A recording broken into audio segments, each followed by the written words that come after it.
Sir వర్షిణిని బేసిక్‌గా మీరు ఈ ఈ మధ్యలో ఏ ఇబ్బంది పెట్టలేదు. మమ్మల్ని ఇబ్బంది పెట్టడం జరిగింది కొన్ని కొన్ని చోట్ల అని జెప్పేసి అన్నారు గదా! సో, తను ఉంటానని చెప్పి గూడా మళ్ళీ వెళ్ళడం జరిగిందనంటే ఎలాంటి సిట్యుయేషన్స్ వల్ల? అసలు తను మీరు తీసుకొచ్చారు గాబట్టి వచ్చిందంటారా? బాల నాయన బాలకృష్ణ గురువు గారు గాని, తర్వాత ఇంకా కొంతమంది గురువులున్నారు. కొంతమంది ఉన్నారు. వాళ్ళందరూ చెప్పిన విషయం ఒకటే. ఆ అమ్మాయి కడుపులో పసరు మందులు ఉన్నాయి అని చెప్తున్నారు. ఓకే. ఆ అమ్మాయి తనని మర్చిపోదు. ఆ అమ్మాయిని తీసుకొస్తే కక్కించి ఆమెని మనిషినిగా చేయాలంటే కనీసం 90 రోజుల నుంచి 180 రోజులు పడుతుంది అని బాలకృష్ణ గురువు గారు ఘంటాపథంగా చెప్తున్నారు. ఈరోజు నిజంగా ఈ వర్షిణి గురించి మళ్ళీ ఈ రాధిక గారు బయటికి రావడం గాని, ఇంకా కొన్ని కొన్ని విషయాలు బయటికి రావడం గాని, అన్ని బాలకృష్ణ గారు తర్వాత మన ఇంకో ఇంకో గురువు గారు ఉన్నారు కదా! ఈరోజు బయటికి తీసుకొచ్చారు ఆయన. ఓకే. ఆయన పేరు మర్చిపోయాను నేను. ఆ గురువు గారి వల్లే ఇప్పుడు ఇది సాధ్యమైంది. వీళ్ళిద్దరి వల్లే సాధ్యమైంది. ఓకే. మాధురి గారు కూడా మధ్యలో బాగా హెల్ప్ చేశారు. ఓకే. సార్ లేదంటే ఇప్పుడు ఈరోజు నిజంగా రాధిక గారు బయటకొచ్చి ఈ అల్లూరి శ్రీనివాస్ ఇట్లాంటోడని చెప్పి సమాజానికి తెలియకపోయేది కదా! సార్ మీరు ఈ అఘోరి గారి వైఫ్ అని జెప్పేసి ఎవరైతే బయటకొచ్చారో, ఆవిడని రీచ్ అవ్వడం ఏమన్నా జరిగిందా? రీచ్ ఔట్ అవ్వడం, లేదండి. ఆవిడ కాల్ చేయడం. కాంటాక్ట్ నంబర్ నా దగ్గర లేదు. మీరైతే లేదండి. ఆవిడ ఇప్పుడు కాంటాక్ట్ నంబర్ నా దగ్గర లేదు. మీరైతే ఇప్పుడు పూర్తిగా ఆవిడ నాకు తెలుసు. వర్షిణిని ఆ! ఎట్టి ఆ! ఇప్పటి వరకైతే కాల్స్ చేయడం గాని, వాళ్ళ ఫ్యామిలీ నుంచి గాని, అన్నయ్యగా మీరు గాని, ఎలాంటిది మీ వైపు నుంచి తనకేమి కాల్స్ ఎళ్ళడం, మెసేజెస్ ఎళ్ళడం ఇలాంటివేమీ లేవు. లేదు. చేయాలనుకోవట్లేదా? లేదు. వాళ్ళ సొంత అన్నయ్యకైతే పూర్తిగా ఇరిగిపోయిందండి. అసలు ఏంటి? ఈ మీడియాలోకెక్కి ఇలా రోడ్డుకెక్కిస్తే నెక్స్ట్ జీవితం ఏంటి అనే ఒక బాధ పూర్తిగా మునిగిపోయారు. సార్ మరి ఇక్కడ అంతే కదండీ! ఒక చిన్నపాటి పనులు చేసుకునే వాళ్ళకి చెప్పండి. చాలా మంది చాలా రకాలుగా వార్తలొస్తున్నాయండి. అంటున్నారు ఏమనంటే, తినుకి చిన్నప్పటి నుంచి అంటే ఇంతకుముందు ఇంటర్‌వ్యూస్‌లో గూడా తను చెప్పడం జరిగింది. నాకు ఇంతకు ముందు నుంచి విద్యలు నేర్చుకోవడం అంటే ఇష్టం. నేనెప్పటినుంచో వెళ్తా అని జెప్పేసి అంటున్నాను. సో, ఇప్పుడు నాకు అమ్మ వచ్చిన తర్వాత ఇష్టం కలిగింది. సో, అమ్మతోనే ఉండాలనుకుంటున్నాను. దీక్షలు నేర్చుకోవాలనుకుంటున్నాను అని చెప్పేసి ఫస్ట్ చెప్పడం జరిగింది. ఇప్పుడు అమ్మ అనే టాపిక్ నుంచి గూడా మేమిద్దరం పెళ్లి చేసుకున్నాం. మా ఇద్దరికి ఇష్టముంది. ఇక్కడ దాకా నడిచింది. ఒక్క ఒక్కసారే ఒక కొంచెం గ్యాప్‌లోనే ఇన్నొచ్చాయి అంటే, ఇక ఇప్పటి నుంచి ఇంకెన్ని రాబోతున్నాయి. ఆల్‌మోస్ట్ ఒక 1 మంత్ అండి. అంతకు ముందే స్టార్ట్ నేను అయ్యి. మీడియాలో చెప్పా గదండీ! అంతకు ముందే నేను మీడియాలో చెప్పాను. మీకు అది ఐడియా ఉందో లేదో. ఒకసారి నేను బిగ్ టీవీ, ఆర్‌టీవీలతో మాట్లాడుతున్నప్పుడే పెళ్లి చేసుకుంది అని ఒకటి చెప్పా నేను. అవునండి. పెళ్లి చేసుకుందని లైవ్‌లో చెప్పాను నేను. ఓకే. షాక్ అయింది. అక్కడ ఆవిడ కూడా షాక్ అయిపోయి నేను చేసుకోలేదు అంది. ఆ! చేసుకోలేదు, వీళ్ళిద్దరి చేసుకోలేదు. మానసిక పరిస్థితి చేసుకోలేదని చెప్పారు. వీళ్ళిద్దరి మానసిక పరిస్థితి ఎట్లా ఉంటుందంటే, ఇప్పుడు కావాలి అంటే కావాలి, ఇప్పుడు లేదంటే లేదు. ఇన్‌స్టాంట్. ఇద్దరికీ మైండ్ బాలేదు. ఈ అమ్మాయి వర్షిణి అనే అమ్మాయిని సైకియాట్రిస్ట్ చూపిస్తే ఆయన నవ్వి నవ్వి ఇలాంటి అమ్మాయిలు కూడా ఉన్నారా అన్నాడాయన. అయ్యో!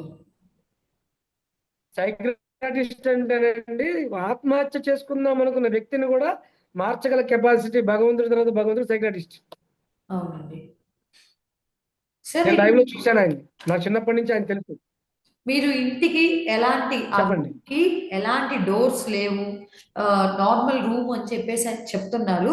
సో, ఇప్పుడు ఆ నార్మల్ రూమ్ అయినా అంత అటాచ్ అవ్వాల్సిన పని లేదు కదండీ! ఆ రూమ్‌లో ఏం జరిగింది? అసలు తను మీ ఇంట్లో ఎంత కాలం ఉంది? ఒక 10 డేస్ ఉన్నారా?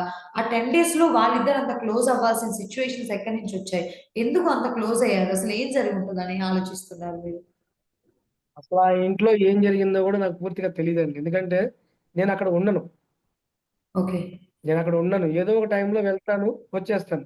కానీ మూడో రోజు నుంచి మాత్రం నేను వాళ్ళని టార్చర్ చేయడం మొదలుపెట్టాను. హ్మ్. ఆమెని పంపించేయండి ఇంట్లోంచి అర్జెంట్‌గా. హ్మ్. వద్దు ఇంట్లో ఉండకూడదు ఇన్ని రోజులు.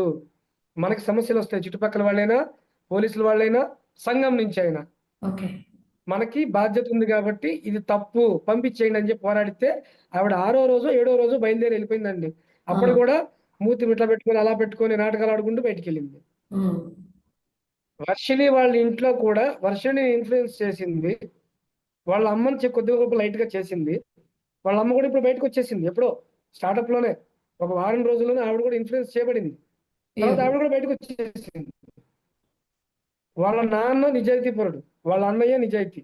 వాళ్ళ అమ్మ ఒక్కతే లైట్‌గా ఇన్‌ఫ్లూయెన్స్ అయినప్పుడు అది నేను బాగా డోస్ ఇవ్వడం జరిగింది గట్టిగా. హ్మ్. ఏదో డబ్బొచ్చేస్తది. మీ అమ్మాయికి ఏదో ట్రస్ట్ వచ్చిద్ది. చెక్ పవర్ ఇస్తాను. ఇప్పుడు ఇప్పుడొచ్చిన రాధిక గారికి కూడా అదే చెప్పింది గదా!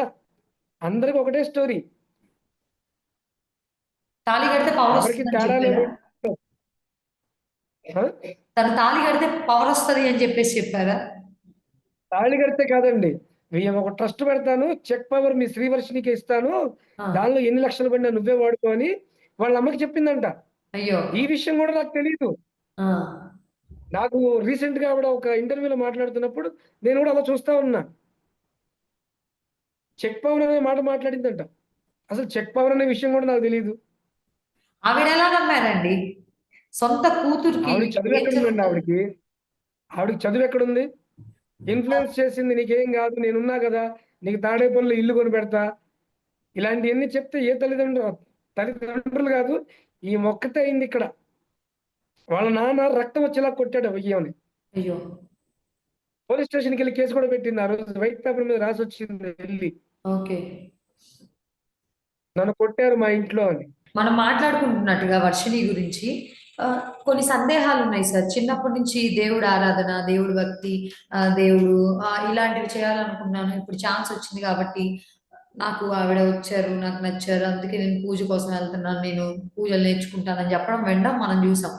అసలు చిన్నప్పటి నుంచి తన ప్రవర్తన అలా ఉందా? లేదంటే ఎప్పటినుంచి? చిన్నప్పటి నుంచి ఏం లేదండి. ఓకే. మనం ఏది నేర్పిస్తే అదే నేర్చుకుంది. ఓకే. భగవంతుని ఆరాధన నేర్పింది మేమే. ఓకే. వాళ్ళ నాన్నగారు అమ్మవారి పూజలు చేస్తారు. మేము గూడా మంచిగా దేవుడి ఆరాధన చేస్తూ ఉంటాం. ఓకే. అంతేగాని ఇంక అంతకు మించి అక్కడ ఏమీ జరగలేదు. ఇంతకు మాకు ముందు ఆల్రెడీ రాజేష్ గారితో 2 సంవత్సరాల పైన సంబంధం ఉంది ఆయనతో మాకు. హ్మ్. అక్కడ ఎక్కడా గూడా ఆయన ఎప్పుడు గూడా రోడ్ల మీద ఇలాగ బూడిద పూసుకొని తిరగండి.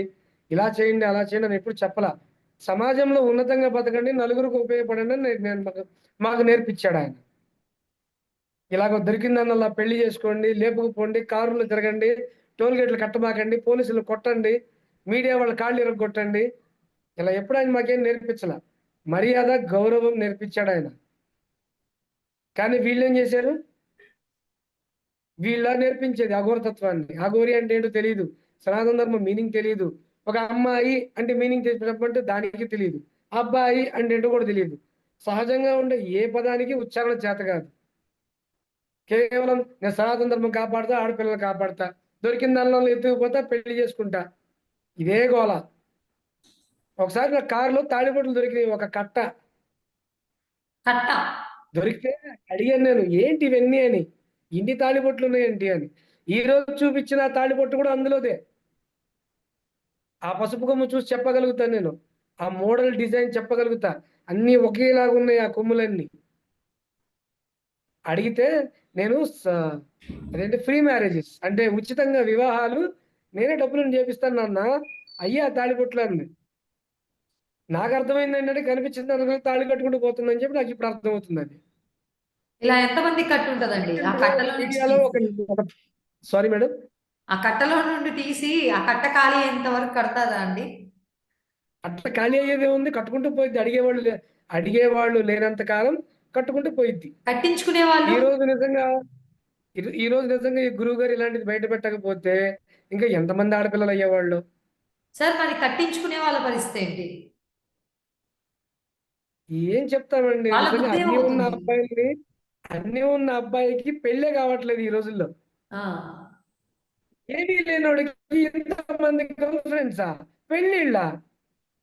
సార్ అదే విధంగా ఇది హాస్యాస్పదమా? లేకపోతే ఆడపిల్లలు ఎటుపోతున్నారు? ఏం ఆలోచిస్తున్నారండి? అదే అండి.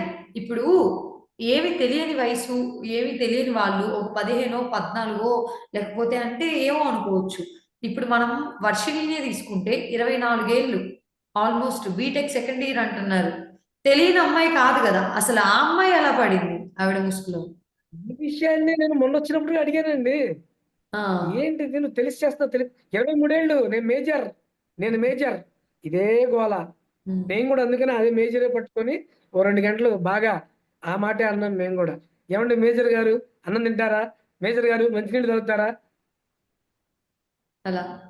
వాస్తవంగా మేజర్ అనే పదం గవర్నమెంట్ తీసుకొచ్చింది 18 ఏళ్ళకే గాని తల్లిదండ్రులు బతికుండగా వాళ్ళ కనుసన్నల్లో పెళ్ళయ్యేంత వరకు అబ్బాయి అయినా అమ్మాయి అయినా మేజర్ కాడండి. అవునండి. వాడికి పిల్లలు పుట్టినా సరే ఆ తండ్రి మాట వినాల్సిందే. ఇది సుప్రీం కోర్టులో కూడా ఉందండి ఈ విషయం గురించి. హ్మ్. అదే తండ్రి కేసేస్తే ఈ పిల్లోడు కూడా వెళ్ళి జైల్లో కూర్చోవాల్సిందే నా మాట వినట్లేదంటే. హ్మ్. తెలిసి తెలియకుండా నేను మేజర్‌ని, నాకు 23 ఏళ్ళు వచ్చినియి. ఏం సాధించారండి 23 ఏళ్లలో? ఏం నేర్చుకున్నారు?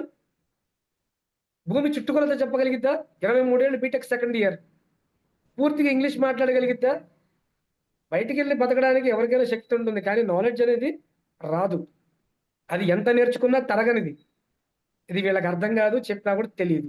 తను నిజంగా అలా బతకాలి అని అనుకుంటే, తను సొంతంగా వెళ్ళిపోయి ఎవరి గురించి గోరమ్మనో లేకపోతే ఇంకొకళ్ళనో ఒకరి దగ్గరికెళ్ళడం దేనికి? ఇండివిడ్యుయల్‌గా తనే బతకొచ్చు కదా అండి!